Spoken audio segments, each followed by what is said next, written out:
Amém? É a Então, Fábio que vai ministrar.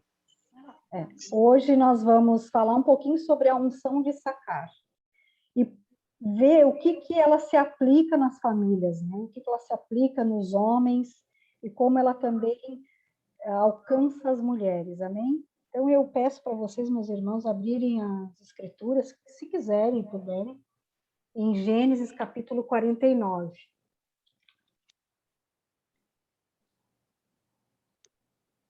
Gênesis 49. E o versículo é o 14. Amém?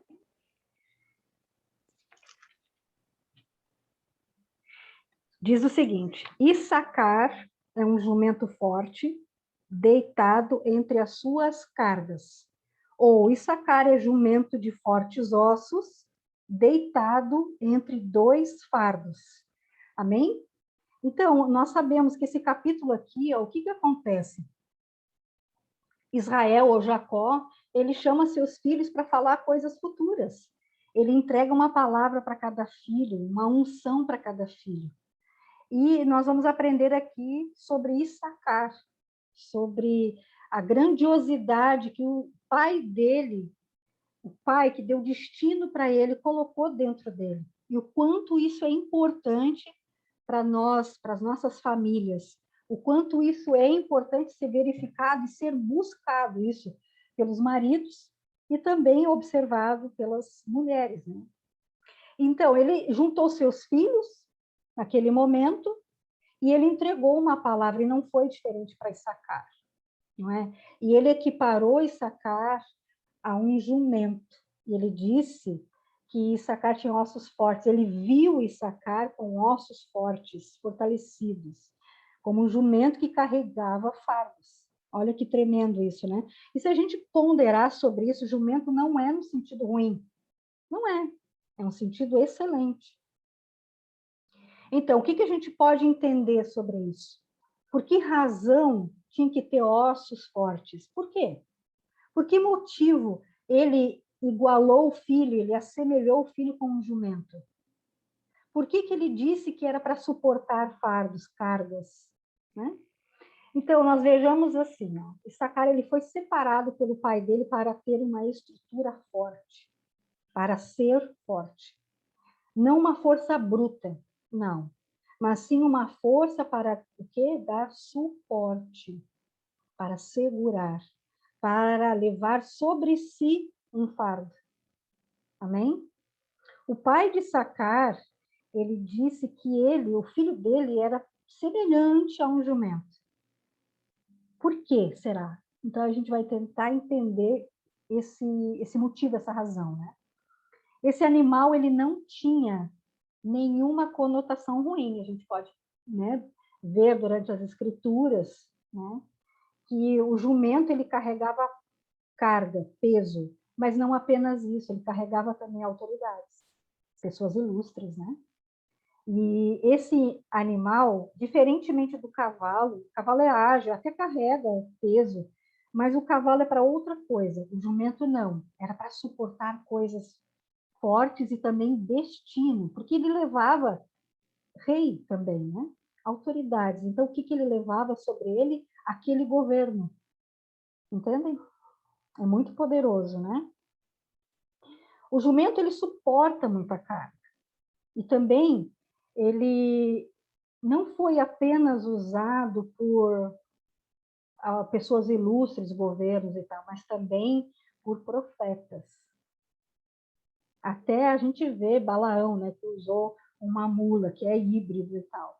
Então, a gente entende que o jumento ele tem um sentido espiritual de suportar uma unção. Ele tem que ter, né, ser forte para aguentar isso. O que aquela pessoa tem que fazer. O que aquela pessoa foi separado para fazer, que o cavalo não poderia suportar isso. Porque, nas vezes, nas situações que eles tinham que desenvolver, não era apenas a agilidade que tinha que ter.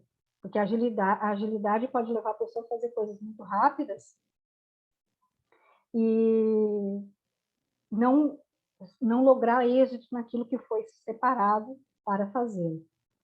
Então, a gente viu o quê? Que Abraão usou jumento. Nós vimos também que Salomão usou jumento. E o próprio Jesus usou jumento. Então, o que a gente observa? Que aqueles que têm ossos fortalecidos são semelhantes a um jumento. Eles suportam cargas, eles aponta para um lugar de governo. Jumento aponta para um lugar de governo. Aponta como aquele que tem que fazer algo, entendem? Aquele que precisa fazer algo, que tem que suportar situações caóticas que possam acontecer durante uma jornada. Abraão, vejam só, ele foi para uma terra que ele não conhecia, ele levou sobre ele uma responsabilidade absurda de manter todos aqueles que estavam sobre a sua tenda, debaixo da autoridade dele. Entendem? A real responsabilidade de Abraão. E o que ele levava? Um jumento. Olha que tremendo isso. Então, ele foi um homem, Abraão, que Deus separou daquele tempo, para que este homem vivesse algo extraordinário. Abraão viveu algo extraordinário. E ele foi reconhecido como o pai da fé. E ele usou o quê? Um jumento. Porque ele tinha que estar fortalecido. Amém? Davi recebeu jumentos para a sua montaria, e não apenas para a montaria dele, mas para a montaria da sua família. Ele recebeu de presente. Então, tanto homens como mulheres israelitas de destaque montavam jumentos. Salomão, filho de Davi, para ir assumir o seu posto de rei, montou numa mula, um animal híbrido que pertencia a seu pai. Olha que tremendo. E não é desconhecido o fato, né, no decorrer das histórias, das narrações, pessoas que tinham destinos muito extraordinários terem que usar esse animal. Jesus, o nosso amado Salvador, ele suportou o pecado. Ele suportou o pecado. Ele levou sobre si humilhação. Ele levou sobre si vergonha, enfermidades, doenças. A gente será que consegue imaginar o quanto ele suportou de verdade? O quanto Jesus teve que levar sobre si? E o único animal que poderia levá-lo era um jumento. Para mostrar o que ele deveria de suportar. Uma coisa é a gente saber de forma intelectual que ele levou sobre ele tudo aquilo. E a outra coisa é entender como de fato isso aconteceu. Enquanto estava sobre Jesus, o pecado, veio sobre ele uma angústia tão forte, um sofrimento tão incalculável, que ele suou sangue. Vocês conseguem visualizar isso? Todos os poros do rosto dele saiu sangue, porque ele suportou uma angústia muito, muito inimaginável, um estresse profundo. E isso é verdade, isso pode acontecer, esse fenômeno pode acontecer. De muita tensão, muito estresse, muita pressão, medo, pode acontecer isso. Então, o único animal que poderia suportar aquilo que Jesus havia de suportar era um jumento. E o que isso significa?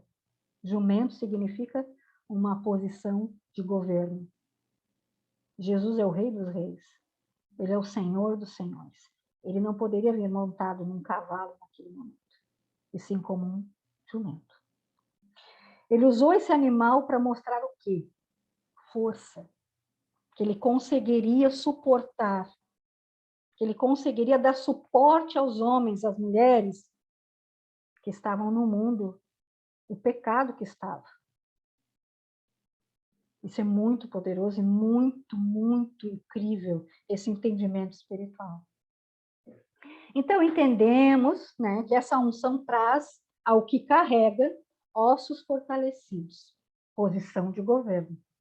e possibilidade de suportar cargas elevadas. Então, ossos fortalecidos, posição de governo e suportar cargas elevadas.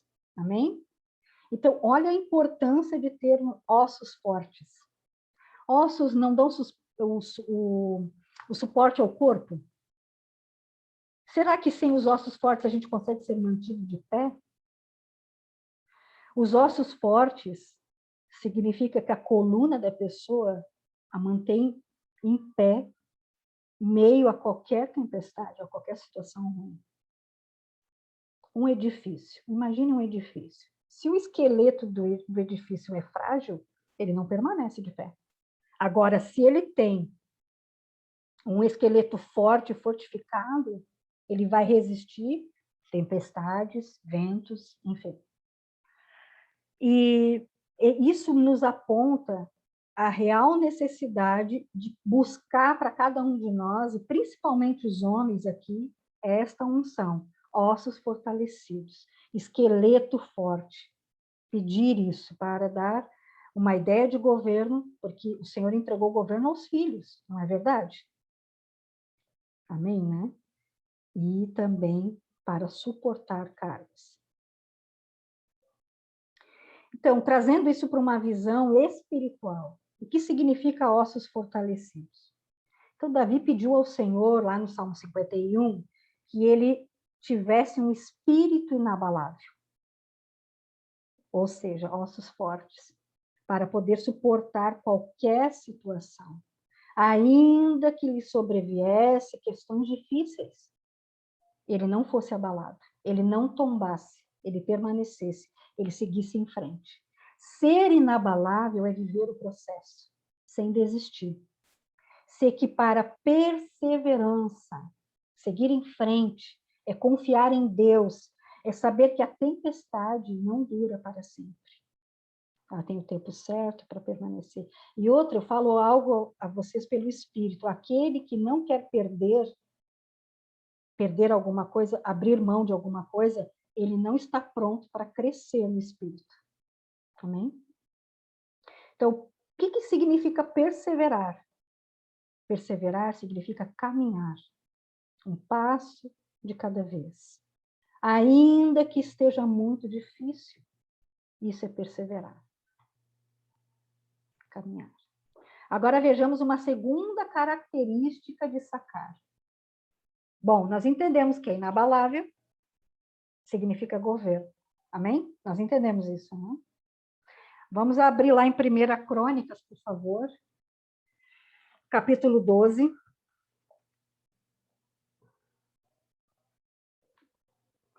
Capítulo 12, o versículo 32. 32.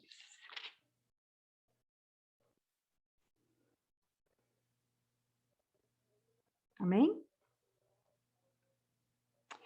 Da tribo de Sacar, 200 chefes que sabiam como Israel deveria agir em qualquer circunstância. Comandavam todos os seus parentes. E também, diz o seguinte, e dos filhos de Sacar, 200 de seus chefes, destros na ciência dos tempos, para saberem o que Israel deveria fazer.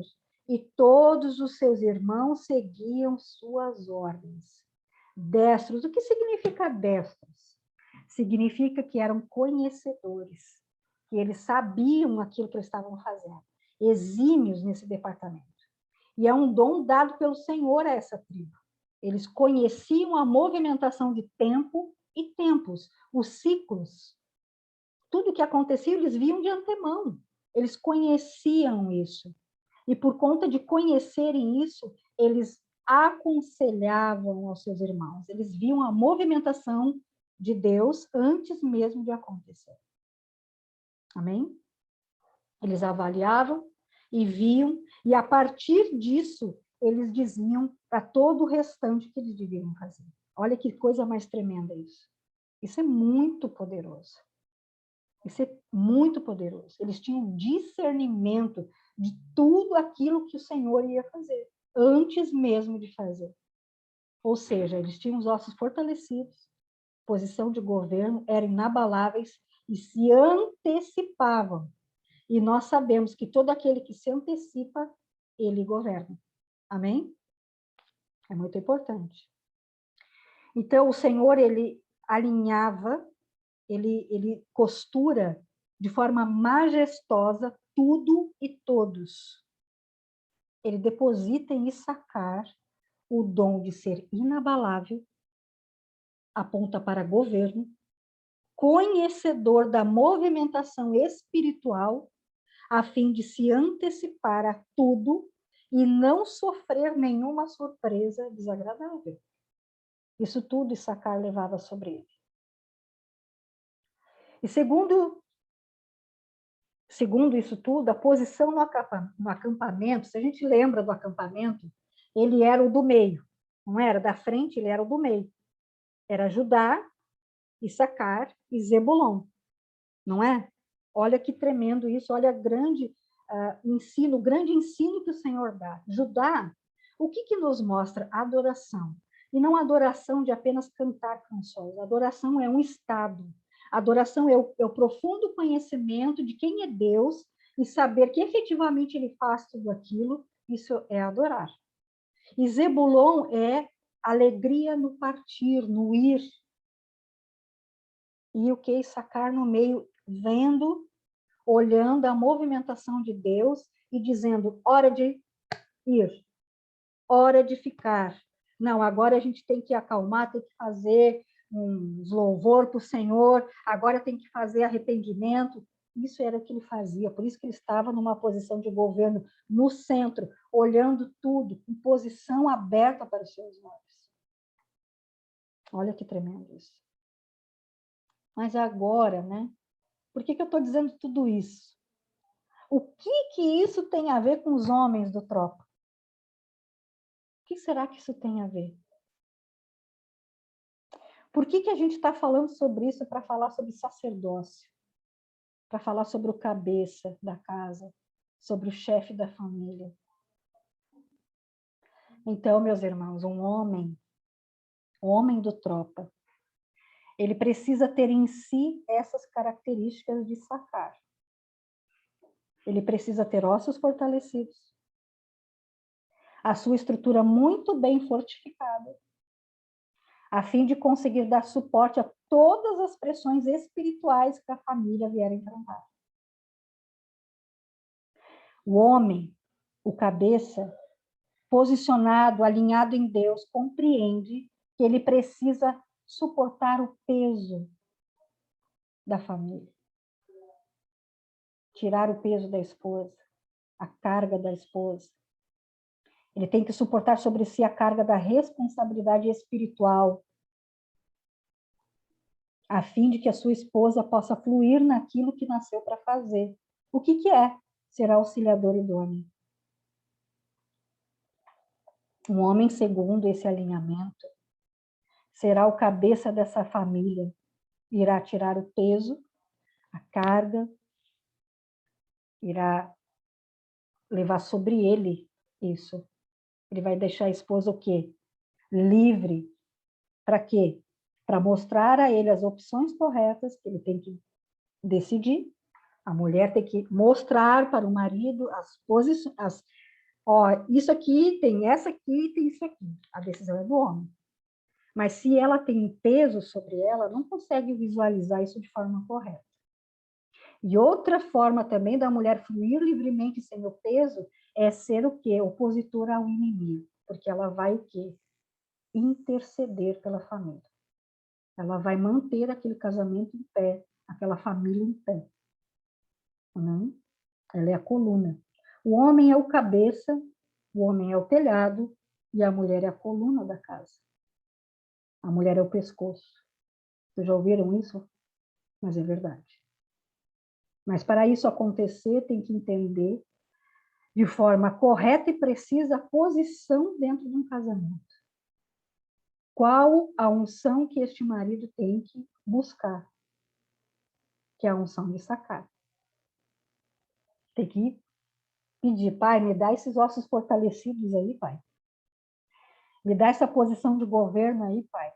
Me dá esse olho biônico, espiritual, que eu possa ver as movimentações E com isso, Pai, eu tiro o peso que está em cima da minha esposa, levo sobre mim, porque eu nasci com isso, eu tenho essa posição de governo e posso suportar isso, e assim ela faz aquilo que ela nasceu para fazer, ou seja, interceder pela família.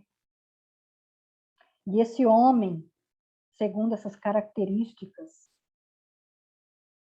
ele vai levar a família dele sempre naquilo que nasceu para fazer, a cumprir com o propósito desta família. Porque ele faz aquilo que ele nasceu para fazer e a mulher acaba fazendo aquilo que ela nasceu para fazer. Amém? Um homem em Issacar estará numa posição inabalável. Ele não vai se abalar.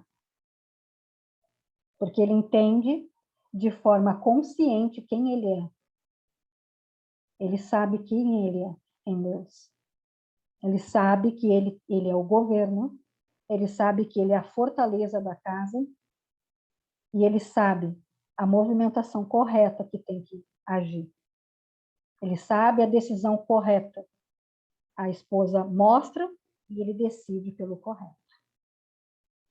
Sempre da forma correta. Isso vai trazer peso para o marido? Não. Ah, mas ele está trazendo sobre ele o peso, a carga, etc. Ele é jumento, ele é forte, não sei o quê. Não, isso não traz peso nenhum para ele. Devolve a posição de governo para esse marido. Acabando de vez com Jezabel dentro do lar. Vocês conseguem compreender a magnitude disso?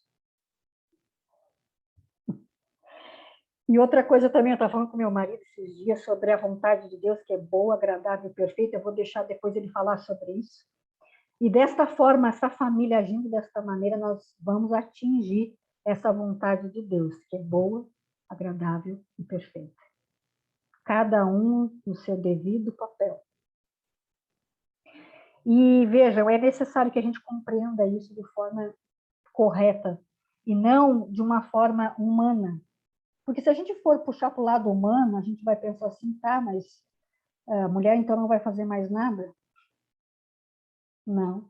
A mulher vai voltar para a posição original, para a vontade de Deus, que sempre desejou que ela fosse uma auxiliadora idônea. E devolver a posição de governo para o marido.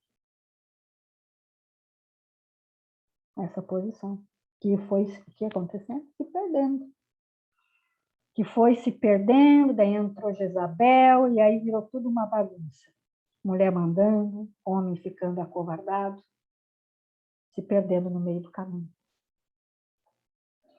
Claro que é importante que a gente busque os melhores dons, as funções que existem, a gente sabe que cada tribo tinha sua unção, e nós sabemos também que Jesus tinha sobre ele todas as unções. Nós sabemos disso. Que apesar de vir da tribo de Judá, ele tinha todas as unções. Claro que a gente pode buscar isso ao Senhor. A gente deve, inclusive, buscar isso. Mas a gente tem que partir daquilo que é importante para o momento agora, para as outras coisas fluírem. Primeiro é importante entender que o marido é o governo. Ele é o cabeça, ele é o telhado, e ele tem ossos fortes, tem uma estrutura fortalecida para suportar o peso do lar. Tirar o peso dessa esposa.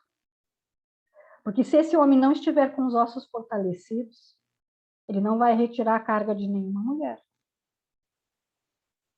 Ele vai se distrair, ela também vai se distrair, não vai tomar as decisões corretas, ela vai mostrar as opções de forma manipuladora, e desculpe usar, mas é essa a palavra certa. Esta mulher usa essa posição de manipulação e ele decide de forma incorreta, porque ele não tem uma posição de governo, ele não tem seus ossos fortalecidos e ele não consegue visualizar a movimentação do Senhor. Por isso que é muito importante que tanto homem quanto mulher realmente estejam alicerçados em seus devidos lugares. E aí, era isso que o Espírito Santo colocou no meu coração para falar para os meus irmãos e para as minhas irmãs que aqui estão. Amém? Deixa gravando ou desliga a gravação? Pode encerrar a gravação. Tá.